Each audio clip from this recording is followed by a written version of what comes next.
마가복음 11장 12절부터 26절 우리 다 같이 한 목소리로 읽겠습니다. 이튿날 그들이 베다니에서 나왔을 때에 예수께서 시장하신지라 멀리서 잎사귀 있는 한 무화과 나무를 보시고 혹 그 나무에 무엇이 있을까 하여 가셨더니 가서 보신즉 잎사귀 외에 아무것도 없더라. 이는 무화과의 때가 아님이라. 예수께서 나무에게 말씀하여 이르시되 이제부터 영원토록 사람이 내게서 열매를 따 먹지 못하리라 하시니 제자들이 이를 듣더라. 그들이 예루살렘에 들어가니라. 예수께서 성전에 들어가사 성전 안에서 매매하는 자들을 내쫓으시며 돈 바꾸는 자들의 상과 비둘기 파는 자들의 의자를 둘러 엎으시며 아무나 물건을 가지고 성전 안으로 지나다님을 허락하지 아니하시고 이에 가르쳐 이르시되 기록된 바 내 집은 만민이 기도하는 집이라 칭함을 받으리라 하지 아니하였느냐. 너희는 강도의 소굴을 만들었도다 하시매 대제사장들과 서기관들이 듣고 예수를 어떻게 죽일까 하고 꾀하니 이는 무리가 다 그의 교훈을 놀랍게 여김으로 그를 두려워하밀러라. 그리고 날이 저물매 그들이 성 밖으로 나가더라. 그들이 아침에 지나갈 때에 무화과 나무가 뿌리째 마른 것을 보고 베드로가 생각이 나서 여짜오되 랍비여 보소서 저주하신 무화과 나무가 말랐나이다. 예수께서 그들에게 대답하여 이르시되 하나님을 믿으라. 내가 진실로 너희에게 이르노니 누구든지 이 산더러 들리어 바다에 던져지라 하며 그 말하는 것이 이루어질 줄 믿고 마음에 의심하지 아니하면 그대로 되리라. 그러므로 내가 너희에게 말하노니 무엇이든지 기도하고 구하는 것은 받은 줄로 믿으라. 그리하면 너희에게 그대로 되리라. 서서 기도할 때에 아무에게나 혐의가 있거든 용서하라. 그리하여야 하늘에 계신 너희 아버지께서도 너희 허물을 사하여 주시리라 하시니라. 아멘. 할렐루야. 오늘 이제 본문이 조금 길긴 한데요. 오늘 이제 본문에 있는 내용들을 우리가 좀 다시 한번 자세히 살펴보면서 오늘 이제 무화과 나무, 예수님이 이제 성전으로 딱 들어가셨어요. 지난주에 이제 종려주일에 설교를 했죠. 예수님이 이제 성전으로 들어가실 때 나귀를 타고 들어가셨어요. 그리고 그 나귀를 타고 들어가셨을 때 많은 사람들이 환호하고 예수님이 들어가서 한번 싹 성전을 둘러보시는 거예요. 그리고 아무 소리 안 하시고 이제 베다니로 나오시죠. 그리고 다시 그 다음날 아침에 이제 들어가면서 이제 주님이 오늘 설교의 말씀의 일들을 하십니다. 그래서 오늘 설교의 주제는 말씀에 반응하라. 한번 따라하겠습니다. 말씀에 반응하라. 뭐에 반응하라고요? 말씀에 반응하라. 오늘 이제 이게 이제 시브리의 키아즘 구조로 오늘 성경 본문이 이렇게 이어져 있는데 여러분들이 좀 이제 읽으면서 이렇게 왔다 갔다 하겠지만 여러분들이 좀 PPT를 보시고 주보를 보시면서 좀 이해를 하면서 보면 좋을 것 같아요. 첫 번째에 이제 말씀하셨어요. 이제 A 첫 번째 단락에 주님이 말씀하셨는데 어디다가 얘기하냐 하면 열매 없는 무화과 나무에게 말씀을 하셔요. 여러분 무화과 나무를 한번 보세요. 엄청 많이 달리죠, 그죠? 우리가 생각하는 것보다 저게 이제 돌 무화과 나무인데 저렇게 다다다다닥 달려요. 그래서 저것을 춘 공기에 먹기 위해서는 지나가는 사람들이 따먹는 걸 허락해요. 떫떫하고 맛이 없지만 우리나라 보릿고개처럼 저것을 따먹어요. 그래서 저것을 원래 솎아줘야지 큰 열매들이 맺힐 수 있어요. 그래서 저 시기를 파괴의 시대다. 파괴의 시기야. 그러니까 겨울이 지나고 봄이 와서 첫 무화과 열매가 맺히는, 그래서 퍽퍽하고 좀 맛이 없지만 배가 고파서 어쩔 수 없이 먹어야 되는 무화과의 시기가 저 시기죠. 그래서 성경에 무화과의 때가 아니다 이 말을 가지고 많은 사람들이 논란을 하지만 잎사귀가 있으면은 뭐가 있어야 된다? 열매가 있어야 된다. 이게 무화과 나무의 비밀이죠. 그래서 잎사귀와 열매가 함께 자라고요. 이 무화과 나무 뒤에 거 보시면 저렇게 알지만 저렇게 노랗게 익잖아요. 사실 무화과 꽃이 없는 열매다 이런 뜻이에요. 그런데 꽃이 없는 게 아니라 저 안에 엄청난 꽃들이 들어가 있어요. 여러분 우리가 무화과 다 먹어보셨죠, 그죠? 정말 옛날에는 무화과를 먹기가 힘들었지만 지금 뭐 수입도 하고 그 다음에 이제 저 아래 지방 그 어디죠, 영광인가 어디 그쪽에는 영암 뭐 이쪽에는 굉장히 많이 난대요. 그래서 그것들을 이렇게 먹을 수 있는데 우리나라는 1년에 한 번 열리지만 제가 무화과 나무 이스라엘에서 살던 사람한테 물어봤더니 한 번 열린다, 5번 열린다 이렇게 말하지 말고 수시로 열린다. 그러니까 계속 따면 또 열리고 따면 또 열리고 하는 게 무화과라는 거예요. 그래서 이 이른 때서부터 늦은 때까지 무화과가 계속 열매를 맺고 그 열매가 맺히는데 그 안에 막 우리가 달달한 그 부분이 다 꽃이에요. 꽃, 씨방이 있어서 그것을 무화과 나무를 수정하는 벌이 저 밑에 조그만 구멍 있잖아요. 거기다가 구멍을 쏙 집어넣어가지고 수정을 시킨대요. 그래서 그 안에서 겉에 보이지 않지만 그 안에서 이제 그 씨가 이렇게 열매가 되는 그런 무화과 나무의 특징이 있어요. 자, 그런데 저 무화과 나무는 잎이 있다면 뭐가 있어야 된다? 열매가 있어야 되는 게 특징이에요. 오늘 주님이 이제 첫 번째 말씀하셔요. 자, 12절에 보니까 그 다음 날 그들이 베다니에서 나왔을 때에 주께서 시장하신지라. 여기 시장하신지라라는 그 단어가요, 페이나오라는 단어인데요. 이게 굶주리다 이런 단어도 있지만요, 열망하다 이런 단어도 있어요. 그래서 갈급함에서 유래된 단어예요. 그래서 페너스라는 단어인데요, 갈급하다 이런 단어.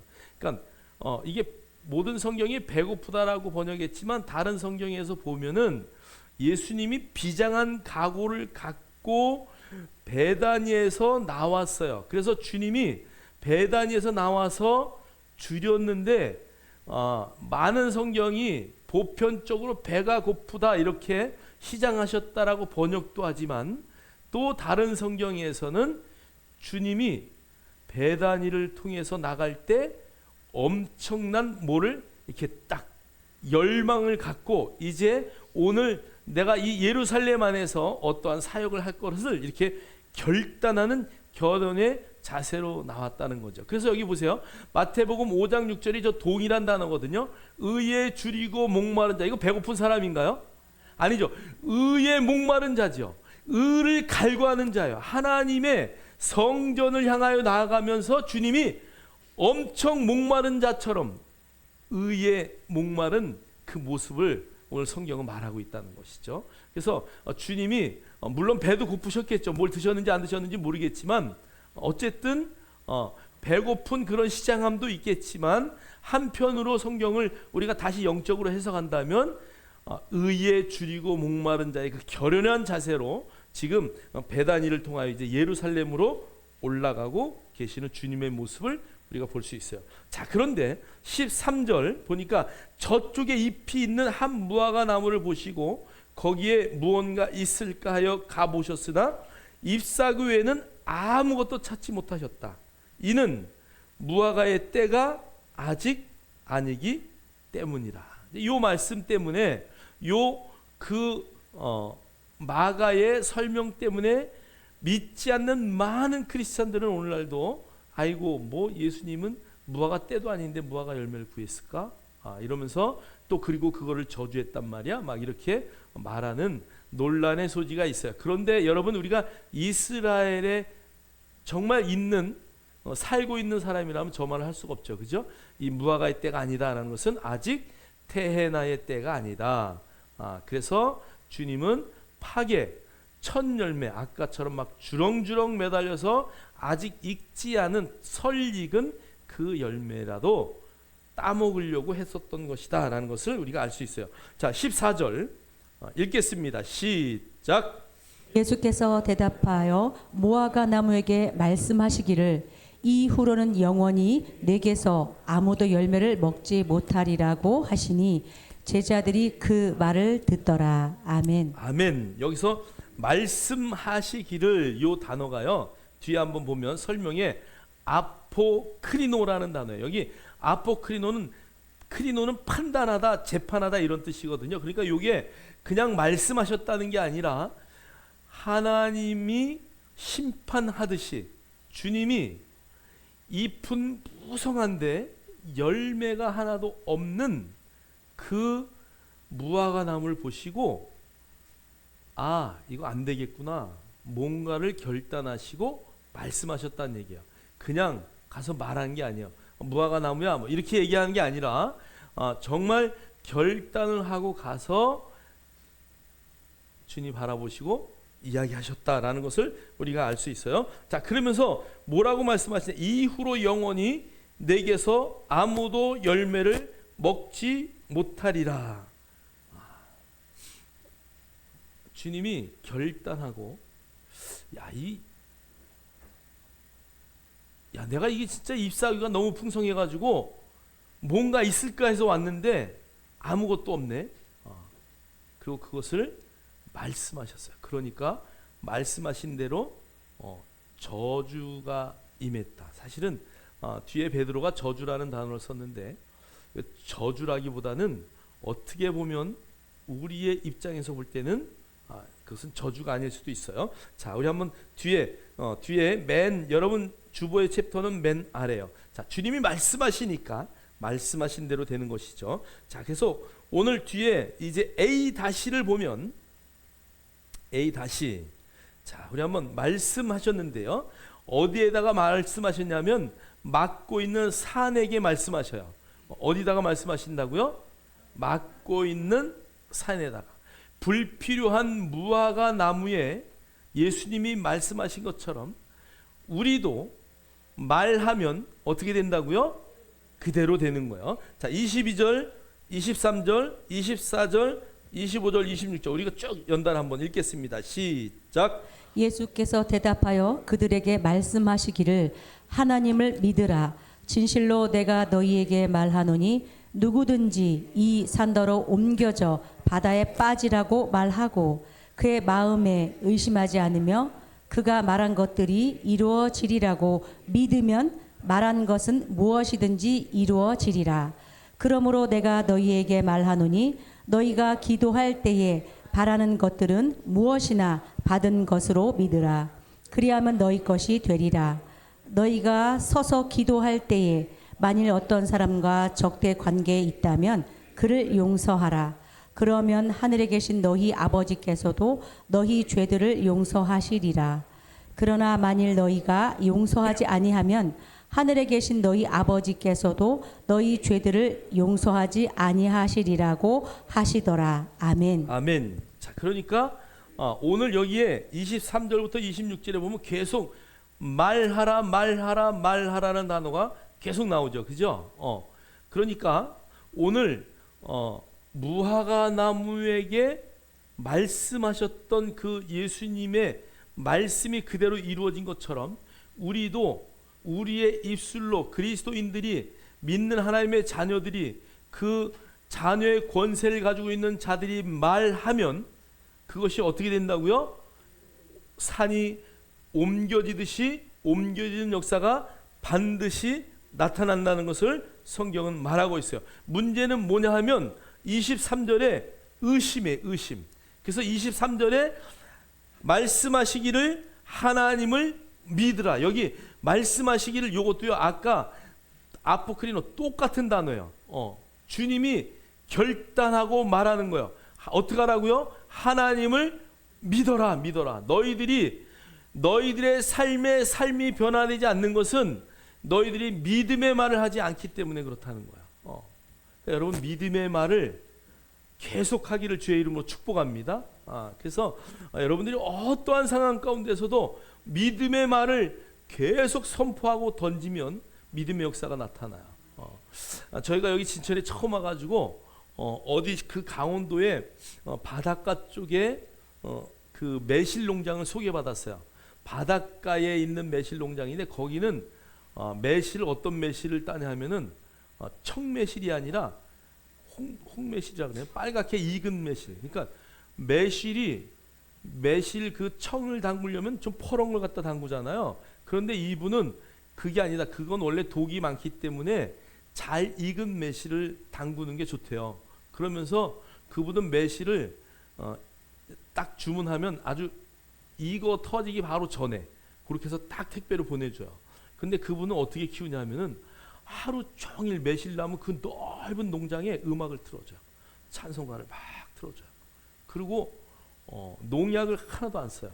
그분이 쓰는 약이 뭐냐 하면 생선을 잡아다가 그 생선을 어떻게 절인다 그러나요? 그거 어떡하죠? 그 뭐 설탕 같은 걸 막 넣어가지고 이렇게 발효를 해서 거기에 나오는 미생물로다가 약을 써요. 그래가지고 처음에 우리 교회에 매실을 담글 때는 전부 그걸로 매실을 담궜어요. 여러분 매실 담궈보시면 알죠? 꼭다리 따고 두들겨가지고 씨 분리하고 막 그거 보통 일이 아닌데 하여간 그렇게 해서 담궜어요. 그리고 그 비싸지만 하여간 특별한 매실을 무농약의 매실을 갖다 담궜어요. 그런데 그분이요 늘 하는 일이 있어요. 아침부터 저녁까지 매실나무 붙들고 매일 잘 자라라 열매들아 잘 자라라 열매들아 이거 돌아다니는 거. 그분의 하루 종일 하는 일이 그 이제 병충해가 생기면 약을 그걸로 주고 돌아다니면서 음악을 찬송가를 막 틀어주고 그 다음에 가가지고 잘 자라라 매실들아 잘 자라라 매실들아 이렇게 그 얘기를 하고 오는 거야. 근데 매실이요 정말 굵고 너무 잘 돼요 농사가. 그 사람의 제가 거기 직접 갔었거든요. 농사의 비법이 뭡니까? 찬양 들어주고 자기가 매일 기도하는 게 그래서 이제 교회들에게 연락돼서 이렇게 많이 그분이 팔았었어요 예전에. 지금은 이제 연락을 안 한 지 굉장히 오래됐는데요. 여러분 고추를 키우는 분들이 이런 말을 하시더라고요. 고추는 주인이 그 밭에 걸어가는 소리를 듣고 큰대요. 뭐 그런지 안 그런지 잘 모르겠어요. 그런데 여러분 정말 식물들도요 계속 우리가 믿음의 말을 선포하고 잘 되라 너는 잘 될 거야 잘 자랄 거야 그리고 계속 선포하면 수확이 어마어마하게 늘어나요. 할렐루야. 초평에 손정미 지사님이 예전에 한번 처음에 들어가서 막 선포 엄청 했어요. 그 해에 다른 집은 다 벼농사가 잘 안 됐어요. 그런데 저 집만 대박 났어요. 진짜예요. 사실이죠. 막 처음에 초평에 가가지고 얼마나 선포했는지 몰라요. 여러분 정말 우리가요 믿음으로 여러분의 삶을 조종하셔야 돼요. 여러분 어떠한 산이라도 여러분이 믿음으로 계속 선포하면 반드시 그 산은 허물어지게 되어 있습니다. 할렐루야. 제가 예전에도 한번 이야기했지만 우리 할머니 고모 할머니 댁에 가려면 그 동네의 이름이 삼재예요. 삼재. 동네가 산 가운데 이렇게 하나가 있는데 산이 이렇게 세 개를 넘어가요. 어느 방향에 가서도 산 세 개를 넘어야 들어가요. 그래서 그 동네는 버스가 다니지 않았어요. 근데 거기에 교회가 하나 있었는데 그 교회 목사님의 소원이 뭐냐? 산이 없어지는 거야. 하나님이 이 산이 없어지게 해주세요. 시내 한번 가려면 산을 넘어가니까 얼마나 힘들어요. 버스도 안 들어와요. 자동차가 들어올 수 있는 길이 없었어요. 그 당시에. 그 목사님 우리 어렸을 때 제가 4학년 5학년 막 이럴 때 가면 그때 저는 예수 믿지 않을 때지만 이렇게 놀러 가다 보면 교회가 있잖아요. 그럼 그 목사님이 늘 산이 옮겨지기를 기도하는 그 기도를 했대요. 말도 안 되는 얘기잖아요. 그런데 어느 날 제가 중학교 때인가 고등학교 때 가니까 동네에 신장로가 뽕 나고요. 산이 다 없어졌어요. 할렐루야. 여러분 그 교회 때문에 그렇게 된 줄 믿습니다. 정말 여러분이 믿음으로 기도하면요. 하나님이 일하셔요.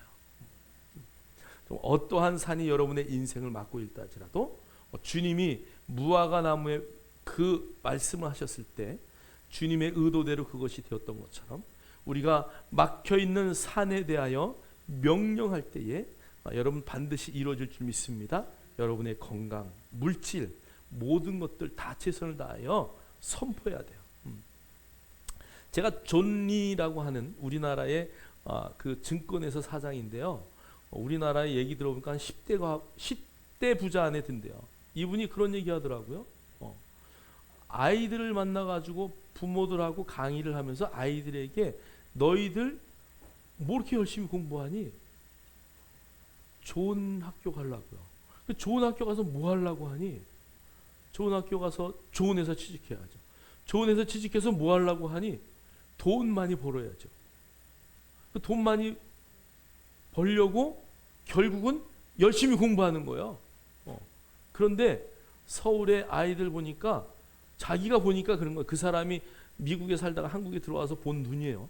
학생들이 중학교, 고등학교 때에 학원을 다니는데 보통 아이들이 50만 원에서 100만 원 정도 학원비를 쓰더래요.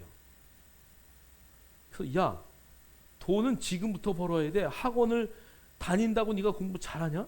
학원 가서 맨날 잠자고 놀면서 땡땡이 치고 지금부터 그 학원 돈 갖다 주지 말고 그걸 적금을 뽑아라. 그랬더니요, 그게 5년인가 보면 1억이 된대요. 그 아이들에게 결국은 뭐 때문에 공부하는 거예요? 돈 벌려고 공부하는 거잖아요. 돈에 대한 경제에, 돈에 대한 가치를 정확하게 가르쳐라. 그래서 그분이 늘 이런 얘기해요. 부자처럼 살지 말고 부자로 살아라. 우리 한국 사람들은 막 개뿔도 없는데 막 부자처럼 살려고 막 그러잖아요. 그죠? 뭐 어느 나라 관광을 갔는데 보니까 뭐 그 등산복, 그 비싼 등산복 다 입고 평지를 걸어 다니더래잖아. 왜 저 옷을 입고 여길 걸어 다니나? 저 에베레스트 산에 올라가야지. 그러니까 우리는 누가 입으니까 입는 거야. 그게 막 네파 막 유행하니까. 그러니까 우리는 부자처럼이 아니라 부자로 살아야 돼요. 그래서 그분은 그 많은 돈을 가지고 있고 우리나라의 10대 부자인데 차가 없대요. 아니 서울에서 사는데 내가 왜 차가 필요하냐? 나가면 버스 있고 나가면 전철 있고 다 있는데 사실 여기는 필요해요. 진천은 차를 가지셔야 돼요. 그런데 서울은 사실 별로 필요가 없어요. 그분은 그런 거 뭐 잠바 입고 뭐 이런 거에 대해서 전혀 서스름이 없어요. 누가 보면 우리나라 10대 부자가 아니라 저기 뭐 일하는 경비 아저씨 같아. 그런데 절대 그렇게 모은 돈을 정말 쓸 때다가 기부하는 거죠. 그리고 그 돈을 풍성하게 사용하는 거예요. 정말 여러분의 물질을 향해서도 기도해야 돼요. 우리나라 기독교인들은 돈 보기를 돌처럼 하도 보기 때문에 다 가난해. 여러분 내가 어저께 고등학교 아이한테 이제 대학교 가는 아이한테 그런 얘기 잠깐 했는데 기독교인들은 하나님 다음으로 뭐가 있어야 된다? 돈이 있어야 된다. 여러분 돈 없으면 살 수 있어요? 아마 정말 돈 하나도 없으면 교회도 안 나올 걸. 그죠? 그러니까 여러분 하나님이 퍼스트예요. 그 다음에 돈이 있어야 된다는 거예요. 그래서 여러분 니고렌 목사님이 처음 만난 사람이 누구냐? 니고렌 목사님이 전도에서 처음 만난 사람이 누구냐면 부동산 업자인데 그 사람 이름이 돈모아예요. 돈모아. 그래서 니고렌 목사님이 엄청난 부자가 됐어요. 뭐 교회도 미국에서 가장 큰 교회였었잖아요. 그리고 그분 뭐 고급차 타고 다니는 게 아니라 트랙터 같은 거 타고 다녀요. 그러면서 거기다 방송 장비 싣고 어디 가서요? 저 해변 가서 전도하고 막 이러고 다녀요. 자, 그분이 돈모아라는 사람을 만났는데 그 사람이 부동산 업자예요. 부동산 업자니까 부동산에 대해서 빠삭하잖아요. 그래서 그 사람의 도움을 받아서 땅 사고 땅 산 게 중심지가 돼서 엄청난 부자가 된 거야. 여러분 뭐 부동산 투자를 해야 돼요, 말아야 돼요? 해야 돼요?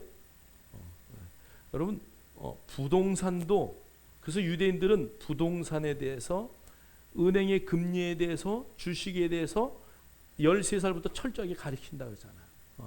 그러니까 우리가 방향을 잘 잡아야 돼요.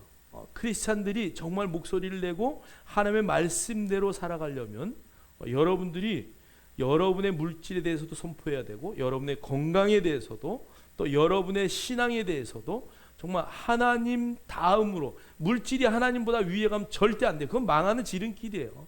그런데 하나님 다음에 물질이 있을 때 여러분의 물질은 하나님의 영광을 위하여 쓰임받게 될 거예요. 그래서 여러분들이 어떠한 여러분에게 막혀있는 산들이 있을 때 하나님 앞에 지혜를 구하고 정말 믿음으로 선포해서 크리스찬 사업가들 왜 그들이 정말 잘 됐을까? 크리스찬의 사업가 잘 된 사람들 존니 그분도 예수 믿는 사람이거든요. 정말 그런데도 예수 믿는 사람인데도 10대에 거부가 되어서 얼마든지 할 수 있어요. 하나님의 일 열심으로 할 수 있어요. 그래서 여러분들이 정말 그 물질에 대한 것도 여러분들이 잘 추구해야 된다라는 것을 여러분 잊지 마셔야 돼요. 그래서 오늘 말씀하셨다, 선포하셨다. 여러분 믿음으로 믿음을 말할 수 있는 여러분의 입술을 갖고 여러분의 어느 영역에 어느 분야든지 여러분들이 그것을 말씀으로 사용하시기를 주의 이름으로 축원합니다. 나는 안 돼, 나는 할 수 없어. 여러분 절대 포기하시면 안 돼요. 그리고 뒤에 오늘 하반부에 말씀을 말하시는 하반부에 용서라는 단어가 계속 나와요. 용서는요, 은혜 받은 자의 가장 큰 믿음의 말이에요. 그래서 여러분 제가 은혜라는 단어가 뭐예요? 카리스. 그다음에 은사는 뭐예요? 카리스마. 그다음에 용서가 뭐예요? 카리스만이에요. 그래서 이 은혜 받은 사람의 최고의 입술의 말은 뭐예요? 용서예요, 용서. 그래서 원수를 어떻게 하라고요? 사랑해요. 어떻게 사랑할 수 있어요, 우리가? 미워 죽겠는데 어떻게 사랑해요? 하나님의 은혜가 내 안에 있으면 사랑하게 되어 있어요. 그래서 여러분 어떤 상황 가운데서도 여러분 안에 있는 이 사랑의 언어로 모든 사람을 원수라도 용서할 수 있는 그 말을 입술로 제일 먼저 하는 거예요. 여러분 뭐 돈 갖다 주고 뭐 해서 용서받는 게 아니에요. 뭘로 하는 거예요? 말로 하는 거예요. 말로. 어떤 말로요? 진심이 담긴 말로. 그래서 유대인들이 7월 1일 되면 7월 10일까지 서로 용서해 주는 일들을 행하는 대속죄일까지 그 일을 행할 때 그들은 가서 다 말로 용서하는 거야. 내가 정말 잘못했어. 내 진심은 이게 아니야. 용서해줘, 받아줘. 그래서 용서를 받아야 될 사람이 안 나타나면 그 집에 가서 어떻게 한다고요? 왔다 갔다 한다고 하잖아요. 용서 받아내라. 여러분의 입술의 말은 너무 중요하다. 그래서 부부 안에서도 어떤 일이 있어도 좀 저거 하면 여보 내가 미안해, 내가 뭐 잘못한 거 있나, 내가 도와줄 일 있나 이러고 자꾸 물어보셔야 돼. 그리고 여자분들은 남자들은 좀 둔해요, 둔해. 그러니까 여보 이거 좀 해줘, 아예 그렇게 얘기를 하셔야 돼. 해주겠지. 그러고 있다가는 서로 승일만 나. 그냥 해주겠지 하지 마시고 여보 이거 좀 해줬으면 좋겠어요. 그리고 막 이렇게 그런 커뮤니케이션이 돼야 돼. 여러분 뭐 하라고요? 말하셔야 돼. 이제 내가 뭐 60년을 같이 살았는데 40년 같이 살았는데 알아서 하겠지. 절대 남자는 알아서 못해요. 여러분 말하세요. 자꾸 말하고 칭찬하고 믿음의 말을 할 때 사람은 바뀌는 거예요. 자, 두 번째 챕터 한번 볼까요? 자, 그러면 두 번째 챕터에 우리가 보면 불필요한 성전 기능을 제거해요. 여기 제가 이제 성전 척결을 했다라고 하는데 성전 청소를 했다고 했는데 사실 어떤 면에서는 청소라기보다는 성전에 있어야 할 것들이 있어야 되고 하지 말아야 할 것들을 하기 때문에 주님은 가서 그것들을 제거하는 거예요. 15절 우리 한번 15절, 16절, 17절 읽겠습니다. 시작. 그들이 예루살렘에 오자 예수께서 성전으로 들어가셔서 성전에서 팔고 사는 사람들을 내어 쫓기 시작하시고 환전상들의 상과 비둘기 파는 자들의 자리를 뒤엎으시더라. 또 누구든지 성전 안에서 어떤 기물도 옮기지 못하게 하시고 가르쳐 그들에게 말씀하시기를 내 집은 모든 민족들에게서 기도의 집이라고 불리리라고 기록되지 아니하였느냐. 그런데 너희가 강도의 소굴로 만들었도다라고 하시니. 아멘. 아멘. 오늘 이 성전 안에 왜 팔고 사는 일들이 일어났는지 우리가 역사적으로 잘 알죠. 여러분 양 한 마리를 드리기 위해서 멀리서 끌고 오다가 내가 집에서 잘 키웠어요. 그런데 끌고 오다가 만약에 뭐 나무에 찔리기라도 하든가 뭐 하여간 뭐 이런 일들을 당했을 때 양이 또 넘어지기도 하거나 뭐 이런 일을 당했을 때 그것은 흠이 있기 때문에 제사용으로 사용할 수가 없기 때문에 그들은 그러한 불편 때문에 그 성전 바깥들 이방인들이 들어오는 그곳에서 이제 양과 염소와 송아지와 비둘기를 사고 파는 일을 시작했어요. 자, 그 다음에 또 그들이 1년에 한 번 와서 속전을 낼 때에 돈을 내는데 로마의 돈을 가지고 오면 로마의 돈에는 황제의 뭐가 있어요? 형상이 그려져 있으니까 그 돈은 받을 수 없다. 그러면서 뭐 해요? 환전을 해줘요. 성전의 돈으로 환전을 해주는데, 여러분 환전을 할 때는 뭐가 생길까? 환차익이라는 게 생겨요. 자, 그러니까 그 환차익이 생겨나는 것들, 그 다음에 짐승을 팔면 100원에 사다가 100원에 팔까요? 아니요, 100원에 사다가 200원에 팔겠죠. 자, 그러니까 거기서 생기는 이익들, 이것들이 제사장의 이익이 되고, 그 다음에 거기에 그 사람들이 먹고 사는 터전이 돼 버렸어요. 자, 그러니까 성전 안에 딱 들어오는 그 입구에서부터 막 장사들이 막 정신이 없어요. 여러분 교회 내에서도 여전도 활동한다고 막 콩기름 팔고 참기름 팔고, 여기 앞에 들어올 때 이거 사가세요, 이거 사가세요 막, 그러고 저녁에 또 예배 끝나고 갈 때마다 또 막 우르르 나가서 막 그거 파느라고 정신이 없어서 축도도 안 받고 막 내려가잖아. 그런 일 없었어요? 우리 교회는 뭐 그런 거 별로 없지만 하여간 큰 교회들이 막 그런 것들 엄청나게 해요. 사실은 뭐 근데 성전은 원래 뭐 하는 곳이라고요? 기도하는 곳이에요. 성전은 뭐 하는 곳이라고요? 기도하는 곳이에요. 여러분 이곳에 와서 기도할 때에 하나님이 하나님의 놀라운 영광을 드러내는 그런 장소라는 것이죠. 그래서 여러분 우리가 모여서 이 예배 드릴 때마다 정말 하나님 앞에 기도하고 찬양하고 감사를 돌리는 그 일에 집중해야 되는데, 다른 곳에 집중하는 거야. 오늘 얼마 남았어? 아, 오늘은 장사가 잘 안 됐는데 막 여기에 신경을 쓰다 보면 아무것도 못 하는 거야. 야, 요번 주에 이거 다 팔아야 되는데 안 되면 우리가 뭐 나눠서 써야 되고, 뭐 하나라도 더 팔아야 돼. A 집사한테 팔았어, B 집사 가져갔어, 안 가져갔어, 이거 정리하느라고 예배를 못 드려. 우리 왕상 열왕기상 8장 33절 34절 한번 읽겠습니다. 시작. 만일 주의 백성 이스라엘이 주께 범죄하여 적국 앞에 패하게 되므로 주께서 돌아와서 주의 이름을 인정하고 이 성전에서 주께 기도하며 간구하거든 주는 하늘에서 들으시고 주의 백성 이스라엘의 죄를 사하시고 그들이 조상들에게 주신 땅으로 돌아오게 하옵소서. 아멘. 성전이 성전의 기능을 하지 못하는 거죠. 오늘 솔로몬이 그 아름다운 성전을 짓고 이 성전에서 주께 기도하며 간구하거든 주는 하늘에서 들으시고 주의 백성 이스라엘의 죄를 사하시고 그들의 조상들에게 주신 땅으로 돌아오게 하옵소서. 자, 그러니까 성전의 기능은 하나님의 백성들이 기도할 때에 하늘 문이 열려서 하나님의 기도를 듣는 장소가 바로 성전이었다라는 것을 알 수 있어요. 자, 이사야 56장 7절도 말해요. 읽겠습니다. 시작. 내가 곧 그들을 나의 성산으로 인도하여 기도하는 내 집에서 그들을 기쁘게 할 것이며 그들의 번제와 희생을 나의 제단에서 기꺼이 받게 되리니 이는 내 집은 만민이 기도하는 집이라 일컬음이 될 것임이니라. 아멘. 아멘. 내 집은 만민이 기도하는 집이다. 여기 만민은 누구예요? 모든 사람이에요. 이방인들 다 포함해요. 지금 예루살렘 거기에 딱 막아놓고 성전산 막아놓고 누구만 들어가요? 이슬람 사람들만 지금은 들어가요. 아무도 못 들어가게 해요. 원래 만민이 기도하는 곳이에요.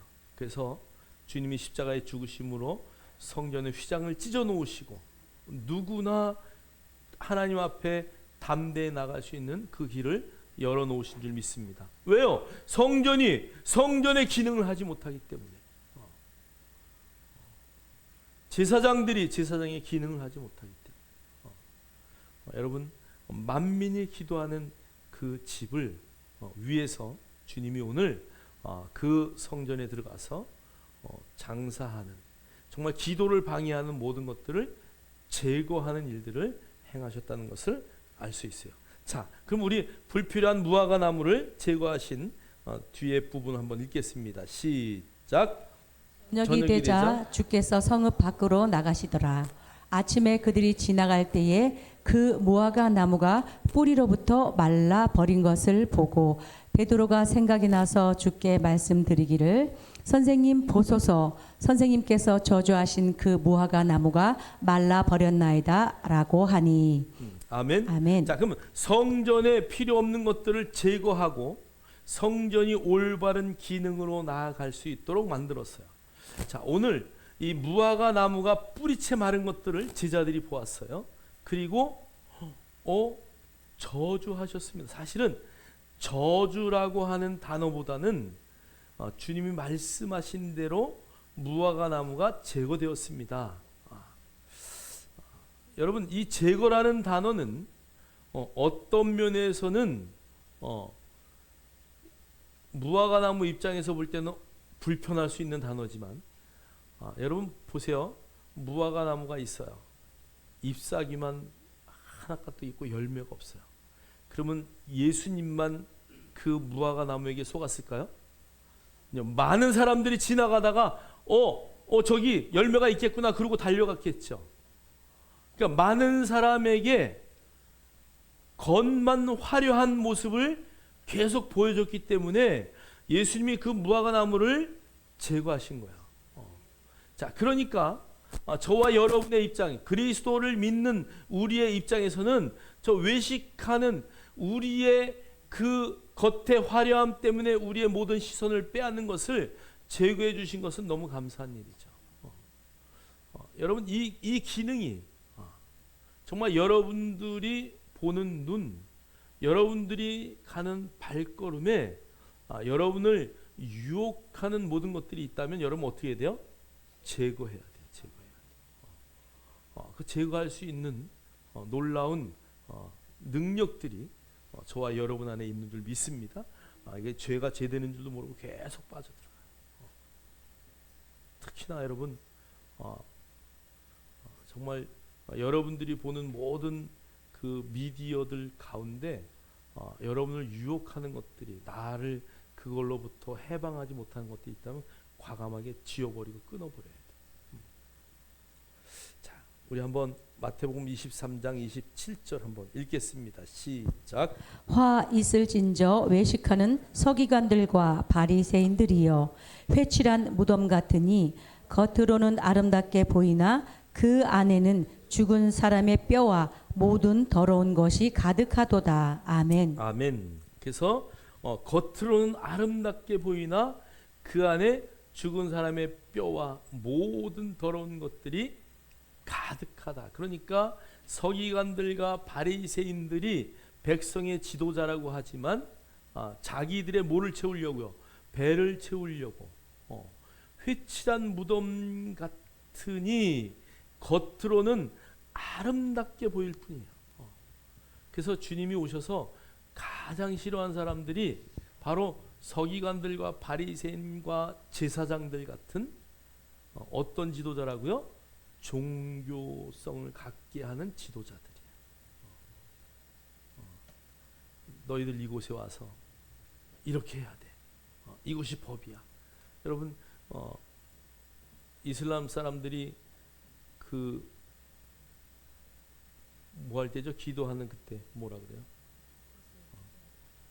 그때에 각 어느 나라에 있든지 1년에 한 번은 거기 와서 기도해야 된다. 막 이래서 막 사우디아라비아 막 밟혀 죽는 일들이 막 생기잖아요.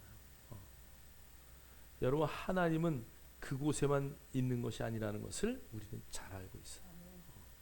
하나님은 어디에나 계시다는 것을. 그래서 교회가 종교성을 갖게 되면 타락하는 거예요. 종교는 하라 하지 마다 하는 율법에서 시작하는 거야.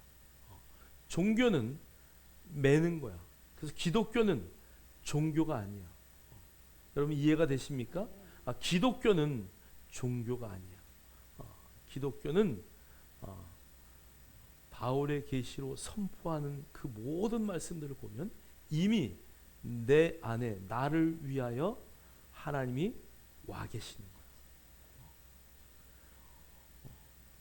그냥 뭐 절에 다닐 때 저희도 잘 모르고 그랬지만 물 떠놓고 그 다음에 또 그 절까지 가야 돼서 가가지고 108번내 절해야 되고 막 해야 되는 그런 모든 일들을 한번 보세요. 제가 아침에 묵상한 것을 올렸지만 야곱이 아버지로부터 축복을 다 받았어요.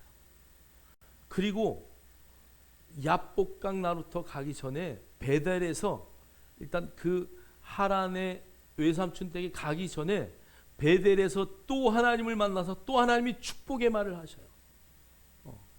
여러분 이 장자의 복을 빼앗기 위해서 얼마나 여러 가지의 수단을 씁니까? 또 그 다음에 그 외삼촌의 집에 가서 하나님이 이미 그렇게 축복했음에도 불구하고 얼마나 정말 그 막 야곱과 같은 그런 삶을 살아냅니까? 또 그 재산을 자기 걸 늘리기 위해서 신풍나무 뭐 버드나무 다 보이면서 막 온갖 일 다 하잖아요. 그리고 외삼촌에게 담대하게 하나님이 가라고 하는 말씀이 떨어졌음에도 불구하고 외삼촌 하나님이 가라고 하십니다. 나는 가겠습니다. 이렇게 한 게 아니라 어떻게 해요? 야반도주 하잖아요. 야반도주. 그럼 야복강 나루터에서 에서를 만나러 갈 때도 일진, 이진, 삼진, 사진 다 나눠서 보내고 우양을 먼저 보내서 에서의 마음을 녹이려고 인간적인 생각으로 애쓰다가 결국은 분이엘에서 그 분이엘 하나님의 얼굴을 보는 그 자리 야복강 나루터에서 기도하고 기도할 때 뭐라고 기도해요? 나에게 축복하지 아니하면 떠날 수 없습니다. 이미 복은 다 받았는데. 그래서 거기서 축복해달라고 막 끝까지 기도하다가 어떻게 돼요? 환도뼈를 치잖아요. 물론 어떤 면에서는 그렇게 기도할 때가 필요할 수도 있어요. 하나님 만나기 위해서.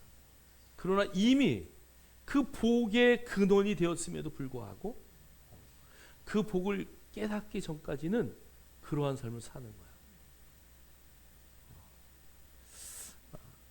창세기를 다시 읽으면서 여러 가지 생각이 들어요. 우리가 정말 하나님의 성령의 임재 가운데 거하는 삶을 산다면 여러분들 자유하셔야 돼요.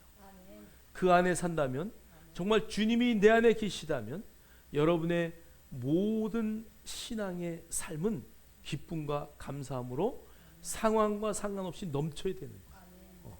이럴 땐 이렇고 저럴 땐 저렇고가 아니라 항상 기뻐하라.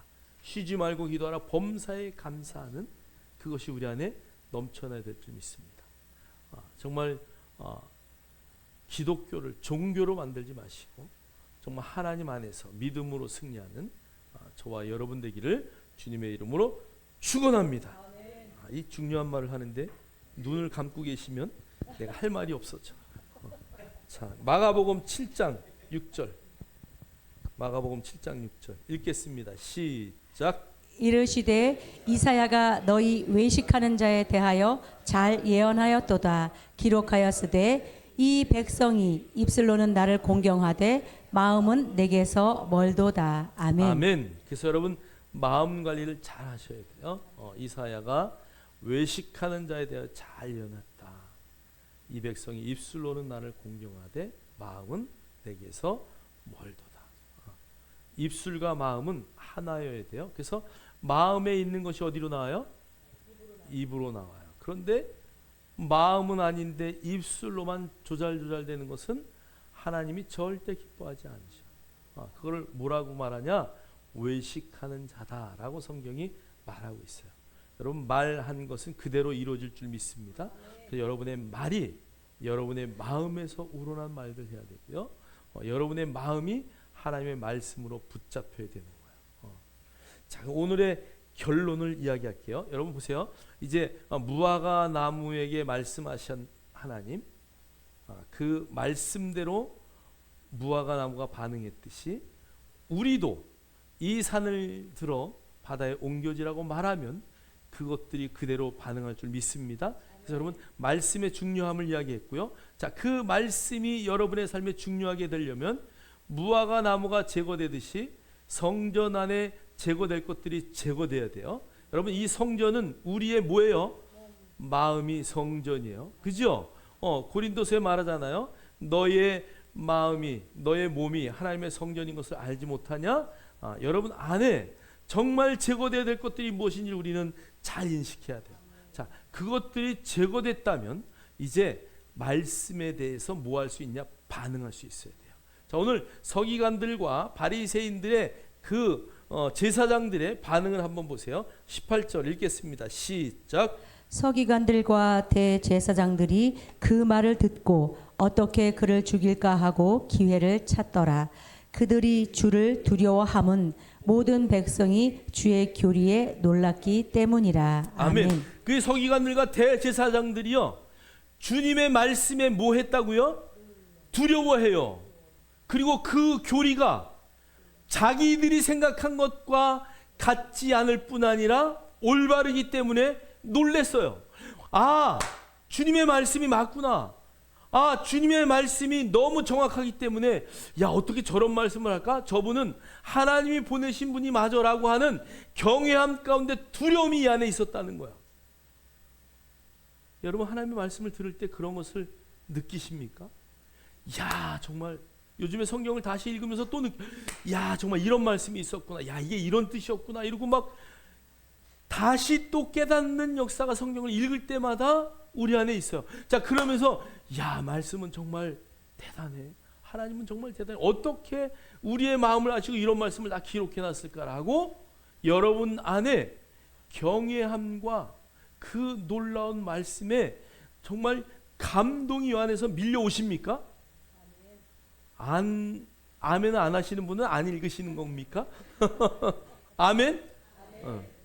정말 말씀을 읽을 때마다 여러분 그 안에 막 놀라운 은혜가 막 그냥, 이야, 오늘 보석 같은 말씀을 찾았어. 막 그리고 그 한 구절을 놓고 암송하고 막 거기에 너무 기뻐하고 막 이런 게 있어야 돼요. 그런데 그 기뻐함을 가질 때에 우리는 어떻게 반응해야 될까? 너무 중요해요. 그런데 오늘 서기관들과 대제사장들은 그 감동과 그 두려움과 그 놀라움보다도 자기들의 위치와 자기들의 삶 때문에 어떻게 예수를 죽일까 기회를 찾는 거야. 그러니까 너무 안타깝죠. 정말 그것을 감동으로 받았다면은 주의 말씀이 옳습니다 라고 무릎 꿇어야 되는데 그렇지 않다는 얘기예요. 특히나 여기 보니까 교회의 지도자들이, 저를 포함해서 목사, 오늘날로 말하면 목사, 장로, 권사, 안수 집사가 어떻게 보면 집사님들이 어이씨 우리 교회하고 안 맞네 이거. 하나님의 말씀이 우리 교회하고 안 맞네. 그거 아니에요? 어떻게 보면 교회의 지도자들이 하나님의 말씀에 더 은혜 받고 그렇다면 그 방향으로 나아가야 하는데 어떻게 죽일까?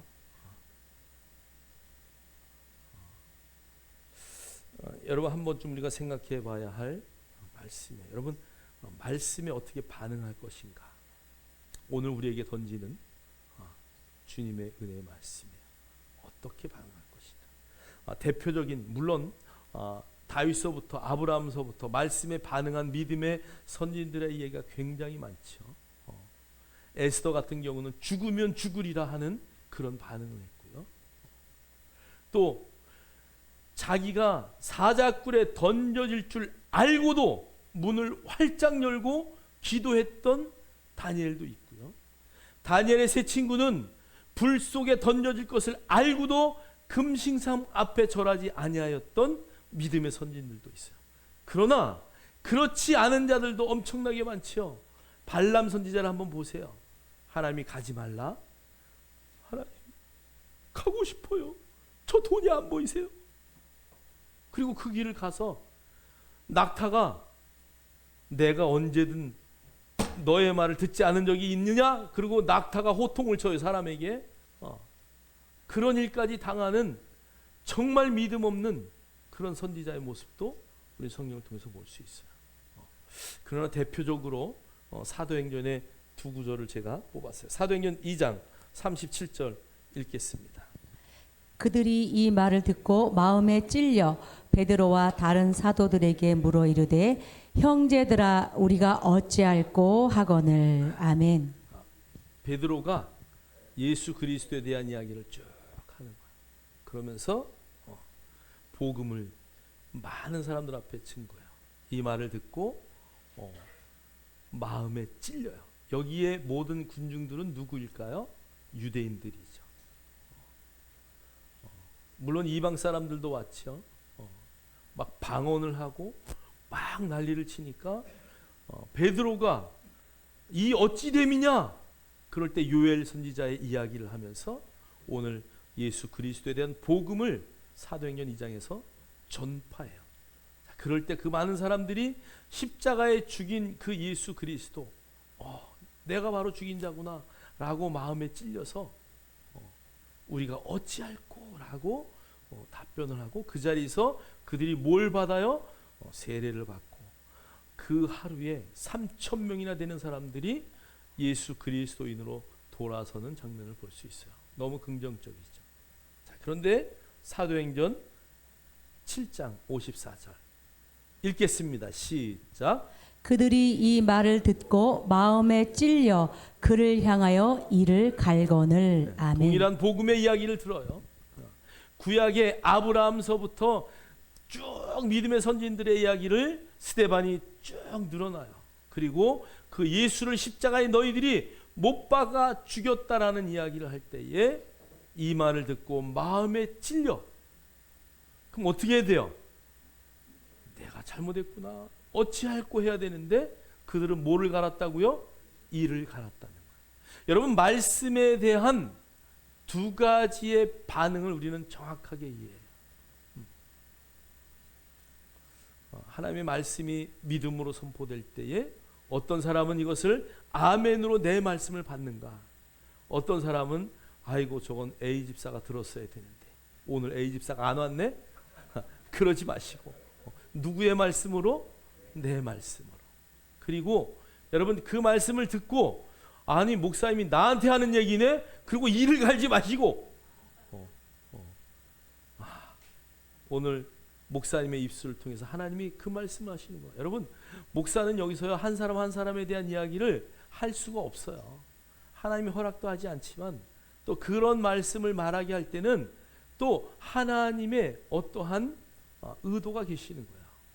그래서 여러분이 예배할 때만큼은 개인적으로 제가 쫓아가서 목사님 집사님 왜 그랬어요? 막 이러고 따지는 거 외에 정말 여기서 단에서 하나님의 말씀을 선포할 때 여러분들이 마음에 찔림이 있다면 그 말씀을 듣고 여러분들이 말씀에 반응하시기를 주의 이름으로 축복합니다. 제가 다시 한번 이야기하지만 목사는 절대 여러분을 막 이렇게 찌르고 왜 나만 보고 그런 얘기, 절대 그럴 수도 없고 그렇게 할지도 않아요.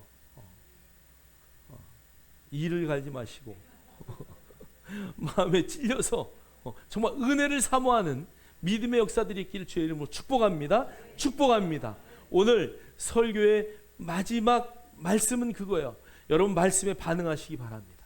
그런데 그 말씀에 반응할 때에 정말 하나님이 원하시는 뜻에 올바르게 반응할 수 있는 이 바리새인들과 서기관들과 제사장들 같지 아니하고 정말 믿음의 형제들처럼 베드로 앞에 그 말씀을 듣고 3,000명이 반응했던 그 놀라운 은혜의 자리에 저와 여러분이 늘 있기를 주님의 이름으로 축원합니다. 축원합니다.